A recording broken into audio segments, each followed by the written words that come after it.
Bismillahirrahmanirrahim. Assalamualaikum warahmatullahi wabarakatuh. Alhamdulillahi rabbil alamin. Wal aqibatu lil muttaqin. Wala udwana illa 'alal zalimin.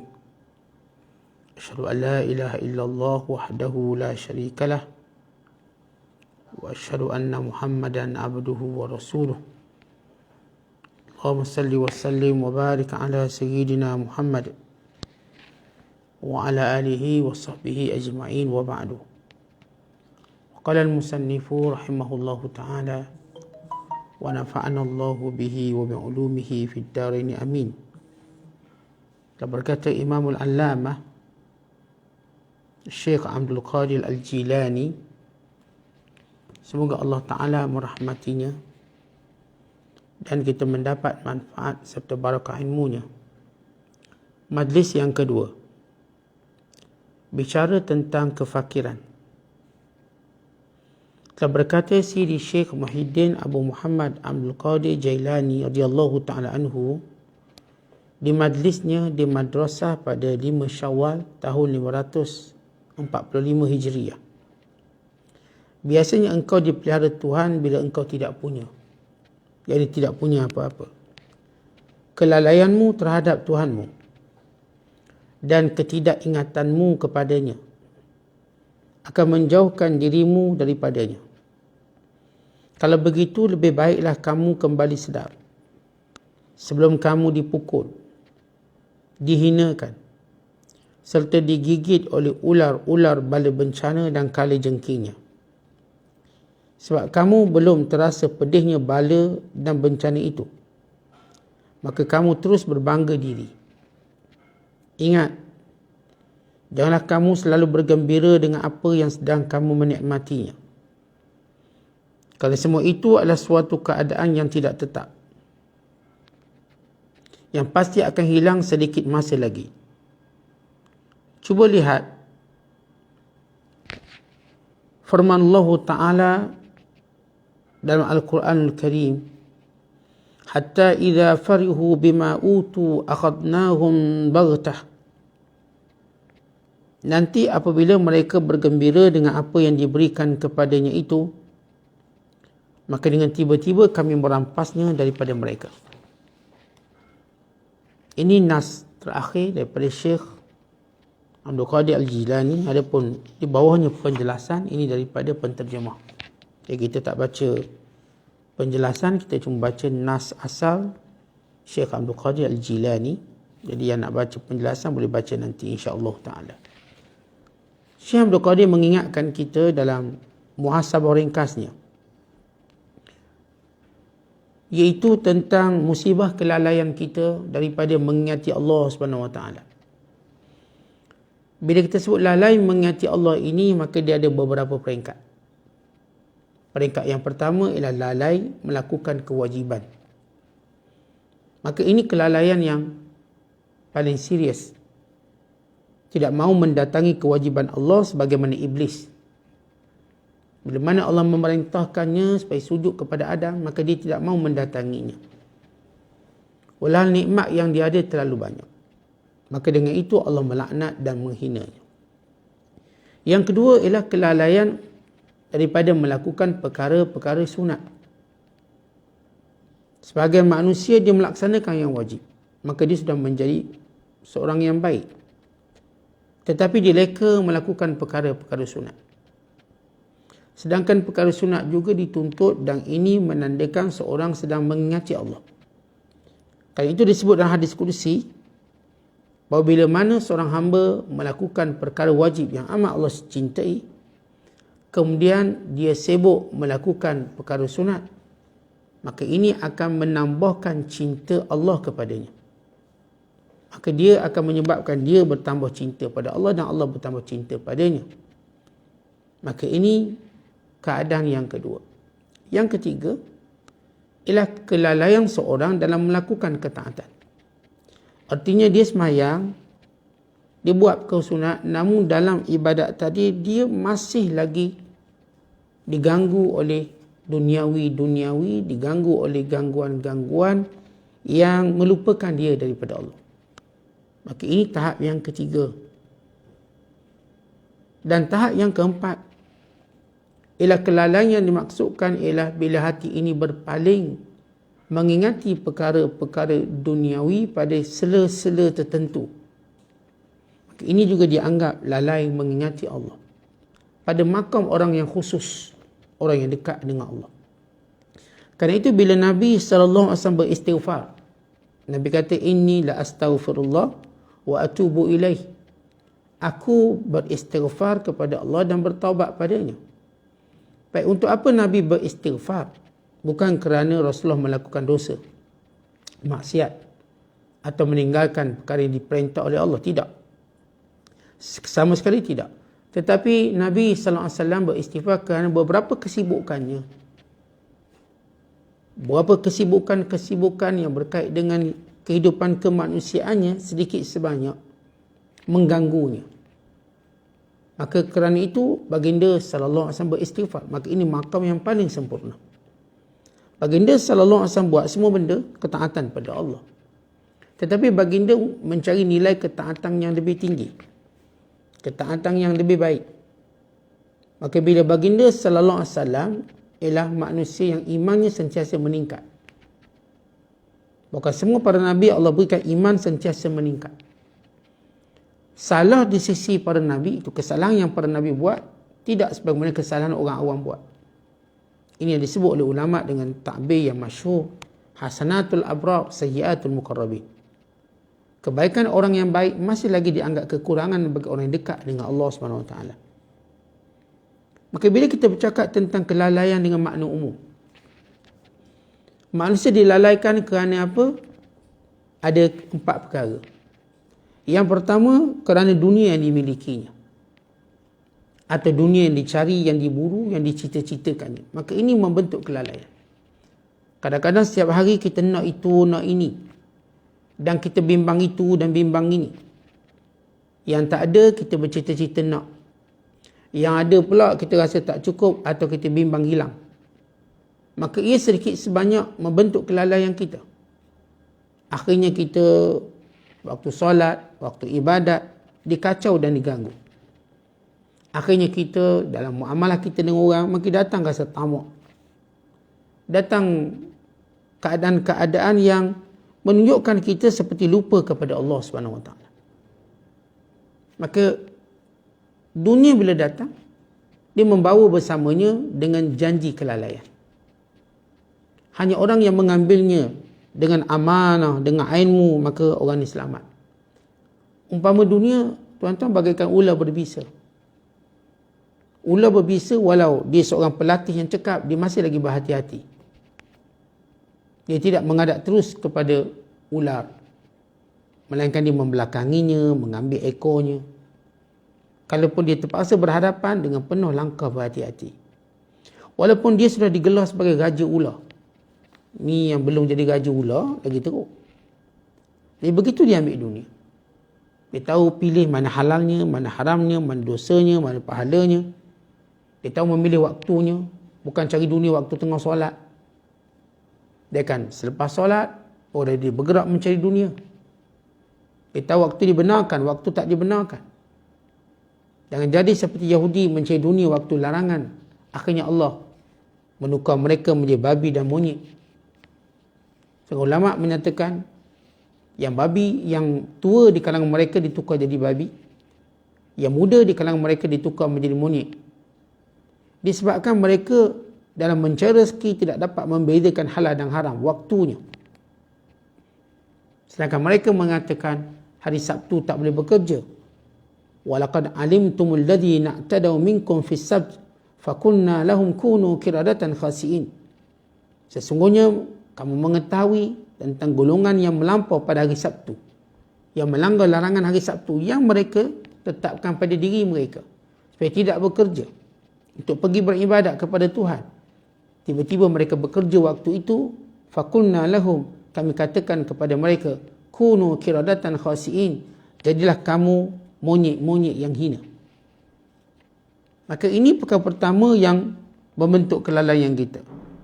Dan perkara kedua yang menjadikan kita lalai ialah syaitan kita. Maka syaitan, sebagaimana kita baca hadis tentang bisikan-bisikan yang berterusan ada, yang terus mengajak kita lalai daripada Allah Ta'ala, yang terus mengajak kita supaya lupa kepada Allah, berwasangka buruk kepada Allah. Asy-syaitanu ya'idukumul faqra wa ya'murukum bil fahsya wallahu ya'idukum maghfiratan minhu wa fadla wallahu wasi'un alim. Syaitan itu sentiasa menjanjikan kepada kamu dengan kefakiran dan menyuruh kamu perkara-perkara keji. Allah menjanjikan kepada kamu keampunan dan kurniaan yang maha luas. Allah itu maha luas lagi maha mengetahui. Artinya, antara peranan syaitan, lalaikan kita. Akhirnya bila kita solat, datang syaitan. Bahkan ada syaitan khusus namanya khansa, yang memang untuk mengacau orang-orang solat. Kerana itu kita dapati waktu paling kita sibuk urusan dunia ialah waktu kita solat.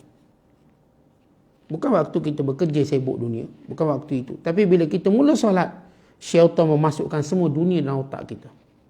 Semua dunia dalam hati kita. Walaupun dalam tempoh yang sekejap. Bayangkan, setiap hari kita lalu kehidupan ini, banyak mana dia sibukkan kita. Lalaikan kita. Kalau dalam 2 minit kita wakafkan diri untuk mengingati Allah, dikacau macam-macam. Bayangkan bila mana kita selesai solat. Yang dikacaunya lebih banyak daripada itu. Dan kita tak sedar. Masa solat kita masih sedar. Sebab bila kita ingat Allah, kita tahu perbuatan itu salah.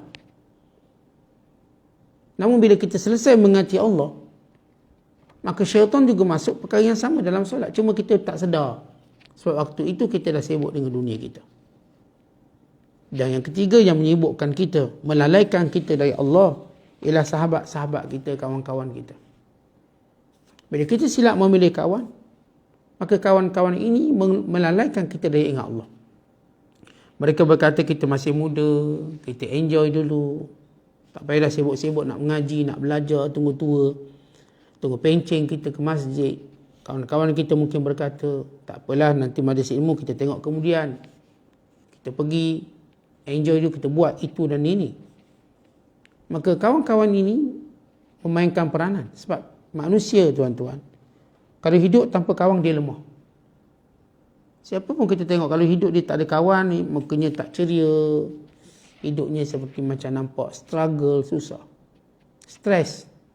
Tapi bila dia ada kawan, dia tenang, dia kuat. Bila ada kawan, dia rasa macam dia akan buat lebih baik dalam kehidupan. Tapi kawan ramai yang disebut oleh Allah dalam Quran, laqad adallani 'anil dzikri ba'da iz ja'ani. Sesungguhnya kawanku inilah yang menyesatkan aku selepas datang kebaikan, kebenaran kepada aku. Artinya bila sebut peranan kawan, ini dinyatakan oleh Allah Ta'ala dalam Quran. Al-akhillau yawma idzin ba'duhum li ba'din aduwwun illa al-muttaqin. Teman-teman rapat di dunia menjadi musuh akhirat kelak, melainkan orang yang bertakwa kepada Allah SWT. Dan yang keempat ialah hawa nafsu kita. Hawa nafsu kita melalaikan kita dari Allah. Hawa nafsu yang ada dalam diri kita. Walaupun kita sudah berada dalam bulan Ramadan, syaitan diikat. Maka lihat apa yang hawa nafsu lakukan pada kita. Masih lagi, dia berperanan dengan peranan yang besar. Walaupun kita berada pada bulan Ramadan, bulan yang penuh keberkatan. Bayangkan kalau bukan bulan Ramadan. Kalau begini hawa nafsu boleh melakukan kita pada bulan Ramadan, dengan syaitan diikat dan ditambat, pintu syurga dibuka, pintu neraka ditutup, rahmat Allah turun setiap hari. Dan setiap hari malaikat berseru dan berkata kepada setiap manusia, ya baghiyal khairi abshir, wa ya baghiyal syarri aqsir. Wahai orang yang berbuat baik, bergembiralah. Wahai orang yang buat jahat, berhentilah. Dan setiap malam, lillahi utaqa'u minan nar, wa dhalika fi kulli lailah. Setiap malam Allah bebaskan hamba-hambanya dari neraka. Demikian itu berlaku pada setiap malam Ramadan. Pun begitu hawa nafsu tetap ingin menjerumuskan kita dalam neraka. Nak jerumuskan. Lalu kita lihat mutu-mutu ibadat Ramadan kita. Kita berada pada hari yang ke-12.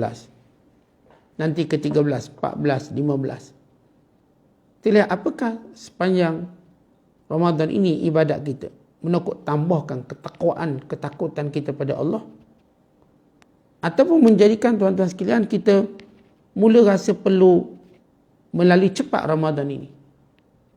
Setengah ingin melaluinya dengan cepat, setengah merasakan ia cepat. Melompat terus untuk melihat Idul Fitri. Melompat terus untuk melihat hasilnya. Sedangkan dia masih berjuang untuk mencari takwa di bulan Ramadan. Kata Allah beri masa kita 30 hari. Untuk apa? Untuk cari takwa.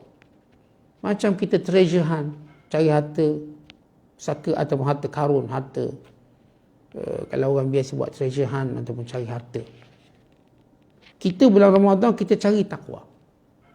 Tetapi kalau selepas 12 hari kita masih meraba-raba, tidak memahami clue-clue untuk pergi kepada takwa, kita bimbang di akhir perjalanan Ramadan kita masih belum dapat takwa.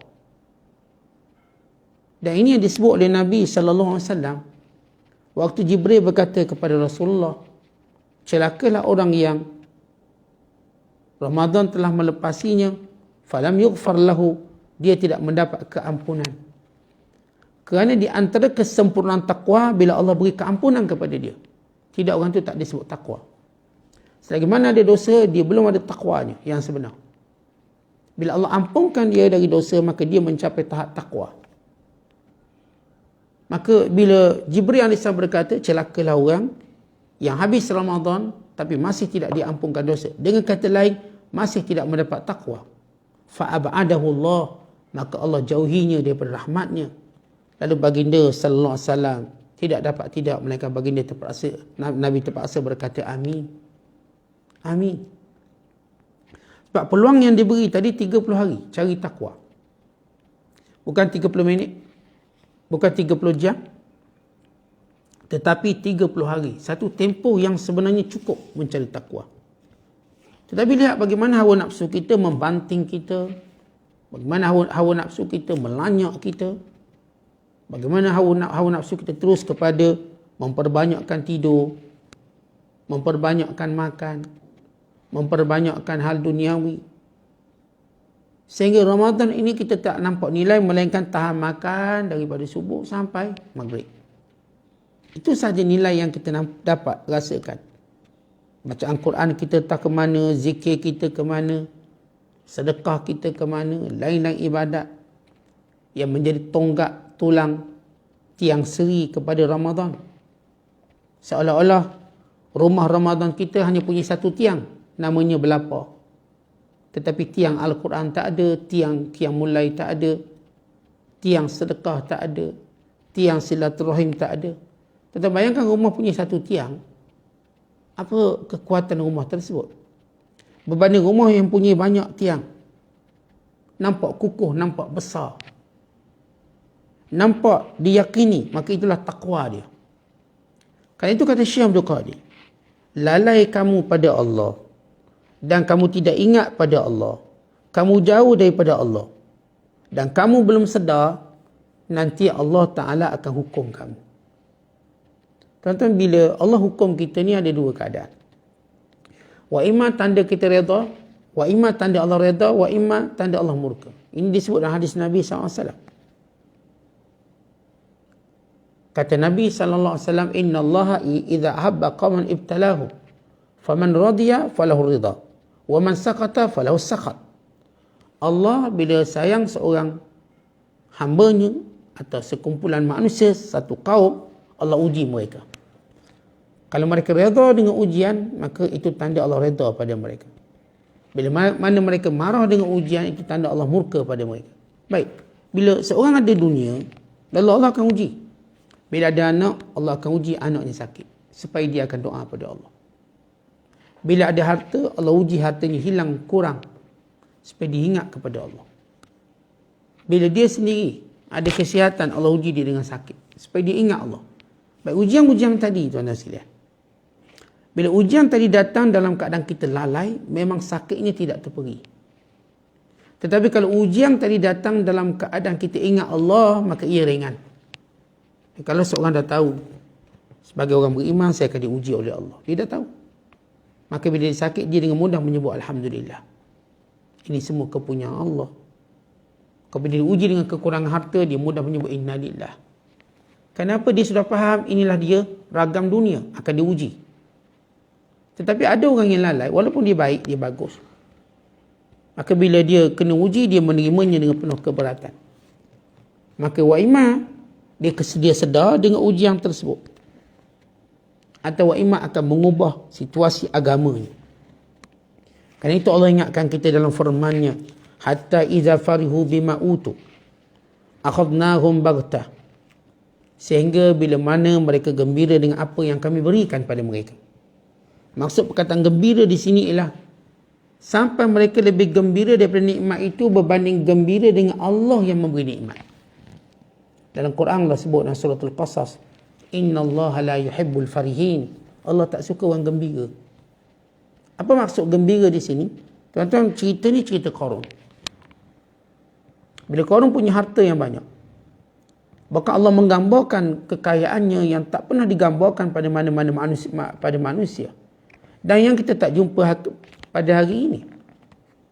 Bila Allah menyatakan kunci-kunci pembendaharaannya sahaja dipikul oleh lelaki-lelaki yang perkasa. Kunci. Artinya Qarun dia berjalan, dia buat kunci. Kunci apa? Ini kunci rumah harta dia. Ini kunci khazanah dia. Ini kunci penuh ni. Kunci tadi dipikul. Dia buat daripada emas dan dipikul. Tuan-tuan, kita ni emas ni kita simpan. Dia emas dia guna. Mana kaya? Orang simpan emas ke orang guna emas? Orang simpan emas ialah orang baru nak kaya. Baru nak up. Dia dah simpan segereng, 2 gereng, 10 gereng dalam bank. Atau simpanlah barang kemas. Ialah 3-4 kilo pun. Berbanding orang yang menggunakan emas. Ni sudu emas, pinggang emas, kunci emas. Orang ni tuan-tuan tahapnya luar biasa kaya. Siapa? Qarun. Jadi kalau dia ada hari ni, dia hidup hari ni, dia jauh menandingi mana-mana orang paling kaya di dunia. Sebab orang paling kaya di dunia mereka tak buat kunci emas. Kalau ada pun 1-2, ini kuncinya dipikul oleh ramai orang yang gagah perkasa. Kuncinya dipikul. Bayangkan dia berjalan, dia nak tunjuk kaya, dia tunjuk dengan kunci-kunci sekali. Kunci daripada emas. Bayangkan kalau kunci sendiri harga juta, kunci dah harga juta. Jangan katakan di dalamnya. Kalau kunci itu emas, jangan katakan pintunya. Jangan kata khazanah di dalamnya. Sehingga bila mana dia datang, gerombolangan seperti raja, kaya.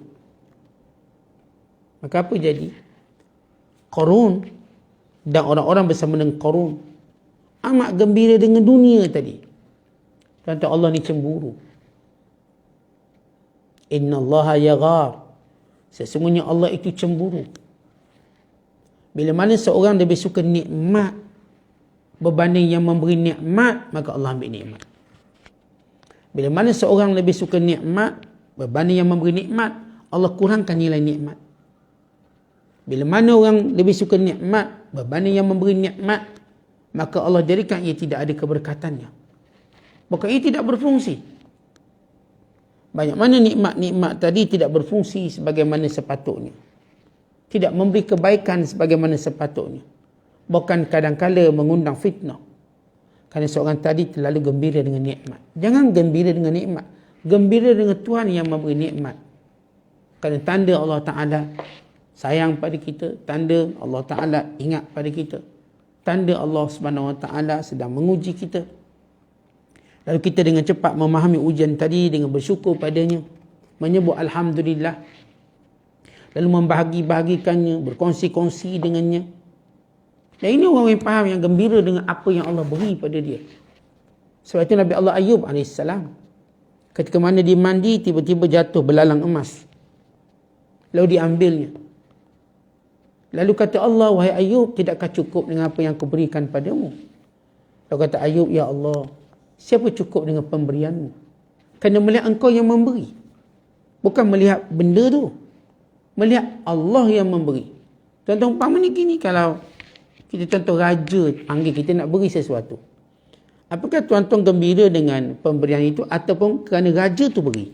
Atau kita ambil contoh yang kedua. Seorang tu sayang sangat, orang tu sayang sangat-sangat.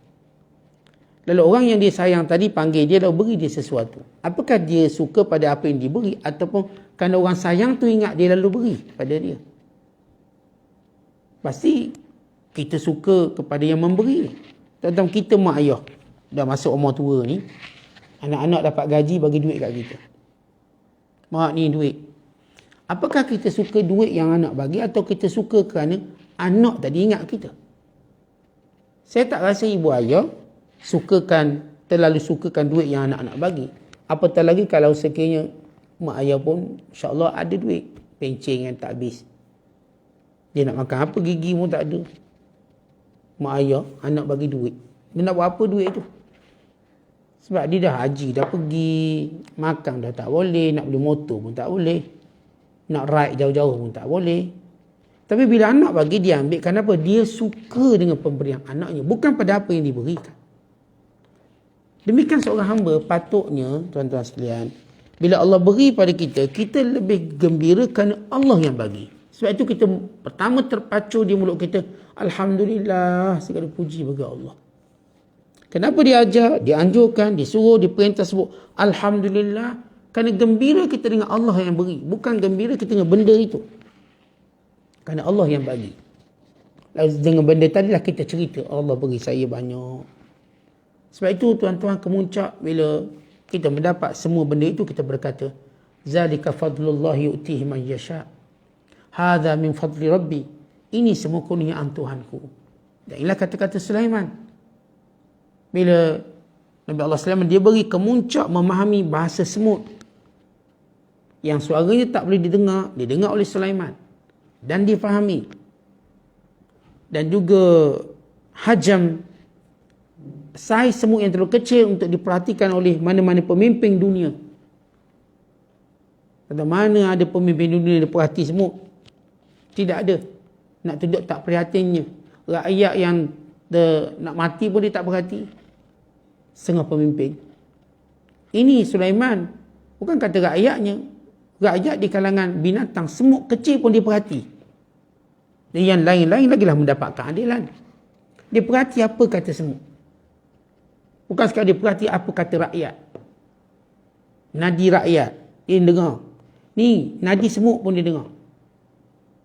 Maka Sulaiman AS bila mendapat kelebihan itu, dia berkata, ini semua kurniaan Allah. Liyabluwani aashkuru am akfur. Hadha fadlu Rabbi. Ini kurniaan Allah untuk menguji aku, apakah aku bersyukur atau aku kufur. Tuan-tuan, faham Sulaiman. Dan Sulaiman AS fahamkan kita, setiap nikmat Allah uji. Jangan nikmat tadi menyebabkan kita lalai. Yang mendapat nikmat suami, jangan lalai ingat Allah. Yang mendapat nikmat isteri, jangan lalai ingat Allah. Yang mendapat nikmat anak-anak, jangan lalai daripada mengingati Allah. Yang mendapat nikmat jawatan, yang mendapat nikmat kuasa, yang mendapat nikmat pengaruh, yang mendapat segala nikmat yang dikejar, yang dicari, yang diinginkan oleh manusia dan hawa nafsunya, maka ingat, jangan perkara ini melalaikan kita dari ingat Allah. Kalau tidak, kita akan rugi. Kata Allah, Ya ayyuhalladzina amanu la tulhikum amwalukum wala auladukum an dzikrillah wa man yaf'al dzalika fa ulaika humul khasirun. Wahai orang-orang yang beriman, janganlah harta benda kamu, anak pinak kamu melalaikan kamu daripada ingat Allah. Siapa yang melakukan demikian, maka dia di kalangan orang yang rugi. Bukan kemuncak rugi, Allah mengambil nikmat tadi dengan secara baghtah, mengejut sehingga menjadikan dia berputus asa. Fa izahum mublisun, lalu mereka mula berputus asa. Dan bila berputus asa, dibawa kepada kekufuran. Kerana itu hati-hati tuan-tuan sekalian, jangan lalai daripada ingat Allah. Dan jadikan madrasah Ramadan untuk kita benar-benar cari takwa sampai kita memperolehnya dan dakap kuat-kuat, gigit dengan gigi geraham kita, sehingga dia menjadi salah satu sifat kita hingga hari kita bertemu dengan Allah Ta'ala dan menjadi penilaian yang tinggi di sisi Allah, sebagaimana firman-Nya, inna akramakum indallahi atqakum, orang yang paling mulia di sisi Allah ialah orang paling bertakwa. Assalamualaikum warahmatullahi wabarakatuh.